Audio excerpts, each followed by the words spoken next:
Here's the step-by-step for how I built this huge 10-foot patio table for around $200. I'm using 4x4 and 2x4 boards. These are pressure treated since they're going to be outdoors, but if you don't like that, you could just use regular framing lumber and then be sure just to seal it really well. My plan for this table was to build something modern that's super durable and unique. Let me show you what the plan is. And here's what I'm thinking. So we're going to cut them down. This is like the leg you're looking at, and it'll go like this. Okay, so the whole leg will just be like that all the way down, and then there'll be like a 4x4 going in here and across, and then a 2x4 butting up here. So this will be flush. That's the leg. Then a 10-foot long table, so it's going to be like so heavy. So I have to cut like a million of these. Time to get to work cutting everything down to size. So I started by cutting all of the pieces for each of the legs. You can make your table any height that you want. I went with about 30 inches just because I already had the patio chairs, so I knew the exact height I wanted to work with the chairs. And after this first cut, I remembered to wear a mask because pressure treated lumber is no joke and you don't want it in your lungs. Moving all this lumber around was a really great workout, especially because it was still pretty wet. One of my favorite ways to measure is to not measure at all. I like to line up the previous board I cut with the saw blade so the cut will be exactly the same size. That's my weird hack, but you do you.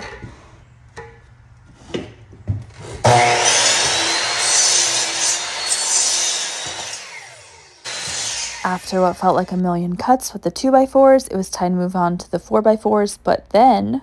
Don't look now, but I think I have a new best friend. Hello, do you want a snack? Stop. Apparently these things are vicious. I don't know, it looked so cute. Okay, then it was time to cut the 4x4 boards. So when planning out the dimensions for this table, I did 30 inches high. Then I wanted it to be 10 foot long just so I'd have plenty of space to space out all my chairs. And then the width of the table was determined by stacking up the boards. So I stacked a 4x4 in between 2x4s. There's 8 4x4s, 9 2x4s, and that gives us a width of around 41.5 inches. Okay, so I cut a million of these, and now we just need to attach them all together. I'm going to be using wood glue and these super long screws. So that's the plan. It's really an easy table. Like, you just cut the boards and screw them all together. So I'm going to lay them flat, use wood glue and these giant deck screws to screw them together.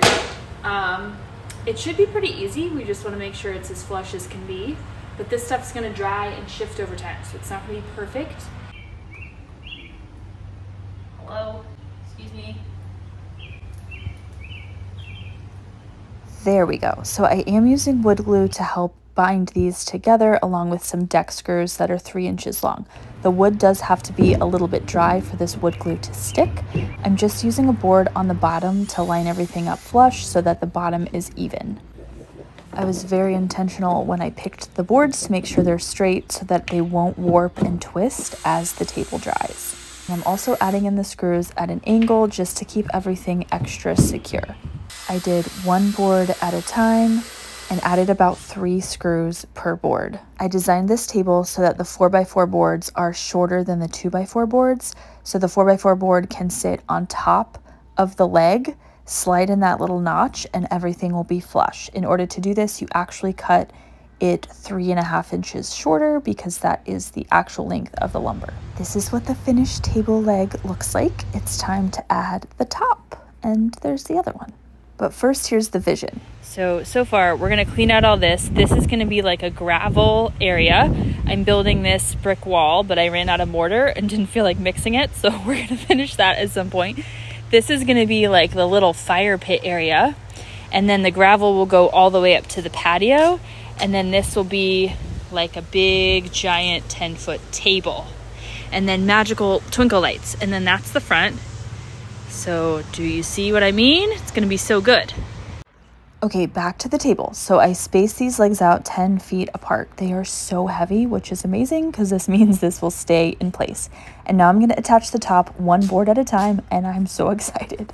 So I'm starting with the first 4x4 board. I'm just going to slide it into that notch that I created. The first one was a little bit harder than I expected because I had to not knock over the table legs. One end was definitely easier than the other, and this is when I learned I was going to need a plan for getting some of these in. First, I tried a scrap board and a hammer, which did not work very well. And so then eventually I'm going to get a mallet out. But right now we're just going to try to make this work. The scrap board is so the hammer doesn't dent the wood. Okay, woohoo, yay, it's in. Now we're going to add some 3-inch deck screws at an angle from kind of either side just to make sure this is super secure and stays in place. Here's another view. You can see I'm adding them in kind of diagonally. Okay, first board's in. The plan at this point was to go one board at a time, attaching them on the ends and then screwing them to each other. Very heavy. We have to build it in the spot because it's literally not possible to move. So you need 100,000 screws. Okay, time for the next board, which is a 2x4. Now this one doesn't have a notch to slide into. It's going to be attached to the inside of either leg. It was a little bit tricky to do this solo. I tried a clamp and then realized if I cut them a little bit long and I could get a good friction fit first, it was easier to then attach with screws. I added screws on the end and middle. Oh yes, that's good. Because we need this for my party. Because I have 22 kids to make that. We're going to need a big table. Just in case. Sounds like this table is Ella approved and we're apparently having a party. Okay, back to adding all of these boards for the tabletop.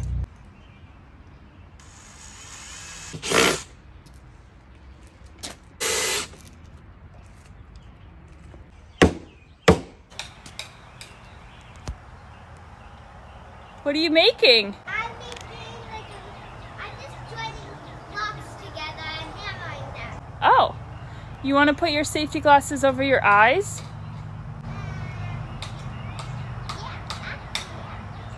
Oh, there you go. Perfect. Tiny table.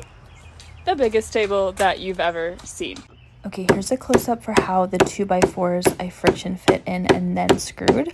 I finally found my mallet, which is way easier to hammer these in since it doesn't dent the wood.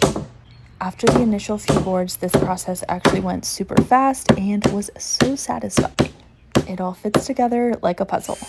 Here's my trick for if the boards don't line up flush in the middle. Drive a screw and then use the hammer to grab the screw and pull the boards flush. You can hold it in place as you screw through the boards, and then this will keep it all nice and flat. Want to see the after? This table was so easy to build, and it's the perfect addition for this outdoor space. I love it because you can customize it to be any size, any height, and you could even do a custom bench by making a shorter, narrower version. And once this wood is dry, you can stain and seal for an even more custom look. What do you think? Would you build this for your space? Catch the full plans linked below. And now, what do you want to watch next?